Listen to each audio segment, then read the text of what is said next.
More than 1 million years ago, someone reached an island they should never have been able to reach. Sulawesi. They could not have walked there.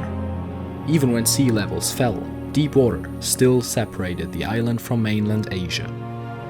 So whoever arrived had crossed the sea. We do not know who they were. We do not know how they crossed. And we do not know whether they chose to go or whether the ocean carried them there. No boat survived. No human skeleton has been found. Only 7 pieces of stone.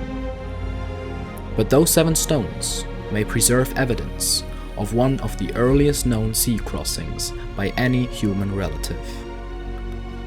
The site is called Calio, in southwestern Sulawesi. From the surface, it looks ordinary. Farmland above ancient gravel and sandstone. Then, archaeologists found a sharp piece of chert trapped inside hardened river sediment.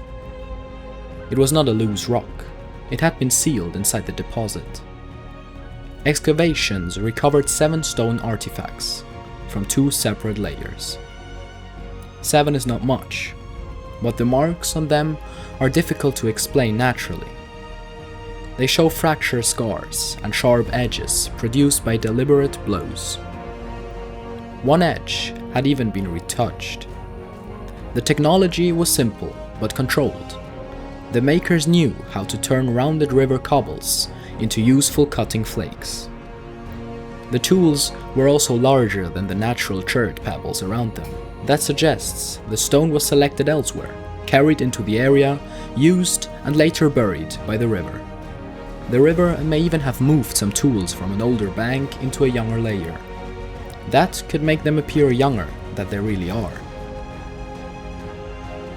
The first age clue came from Earth's magnetic field. When fine sediment settles, tiny magnetic minerals can preserve the field's direction. At Calio, the artifact-bearing layers showed reversed polarity. That placed them before the last major reversal, more than 773,000 years ago. Then archaeologists found the fossilized upper jaw of an extinct pig called Celebochirus. The bone was badly preserved. The teeth were not. 2 teeth were dated to around 1.26 million years ago, although the uncertainty was wide. And the deepest stone tool lay below that jaw. So the safest conclusion is that hominins were on Sulawesi at least 1.05 million years ago. The true age could be older, possibly approaching 1.48 million years. Before Calio, the oldest securely dated tools from Sulawesi were about 194,000 years ago. This discovery pushed the island's human story back by more than 800,000 years. Sulawesi lies inside Wallacea, a region of islands between continental Asia and Australia-New Guinea. During ice ages, sea levels dropped and broad areas of shallow seafloor became dry land. Mainland Southeast Asia, Sumatra, Java and Borneo became far more connected. Sulawesi did not. Deep channels still separated it from the western landmass. The route may have become shorter, more islands may have appeared, but at least one open water crossing remained unavoidable. Whoever made the Calio tools did not simply walk there.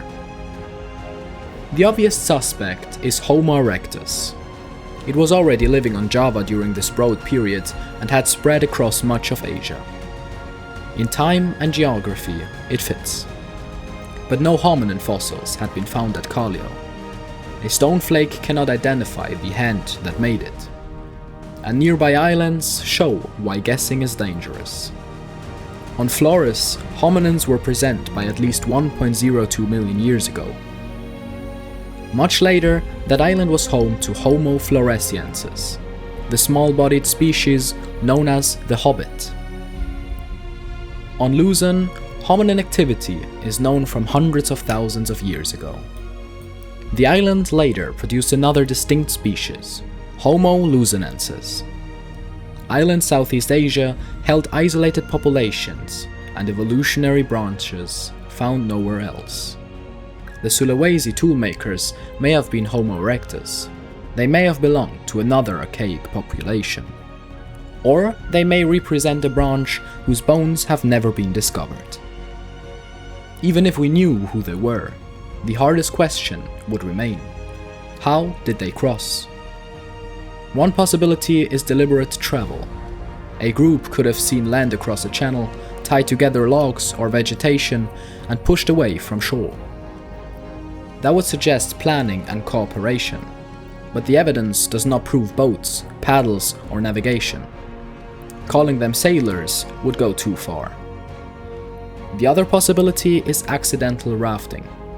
A flood or storm could tear away a mass of vegetation, carrying animals and perhaps people out to sea. Currents could then carry it toward another island. It sounds absolutely unlikely, but across hundreds of thousands of years, it only had to work once.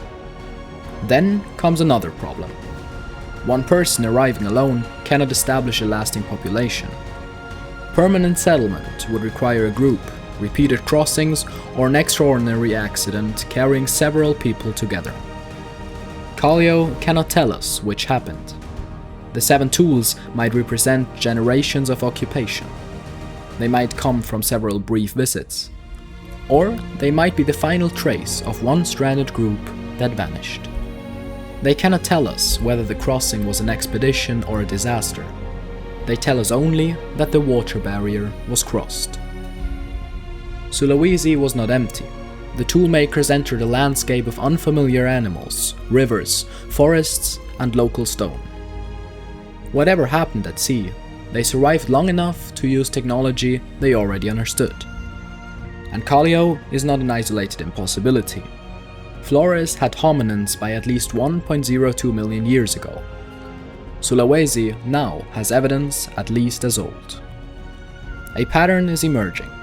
Long before Homo sapiens crossed these waters, other human populations were already appearing on islands that walking alone could never reach. That does not prove fleets. It does not prove navigation. It does not even prove deliberate voyages. But it destroys the idea that open water was an absolute boundary. Somehow they crossed it. Perhaps they were inventors. Perhaps they were survivors. Perhaps they were simply the few people the ocean failed to kill. The answer may still be buried beneath Sulawesi. A jaw could identify the travelers. More sites could reveal whether they stayed for generations. New layers could show repeated arrivals. Until then, we have 7 stones. Small, battered. Moved through an ancient river and locked inside hardened sediment. They do not preserve the crossing itself. They preserve what happened after it. More than 1 million years ago, an unknown human population reached Sulawesi. The ocean erased their route. Time erased their bodies. But the island kept 7 fragments of proof.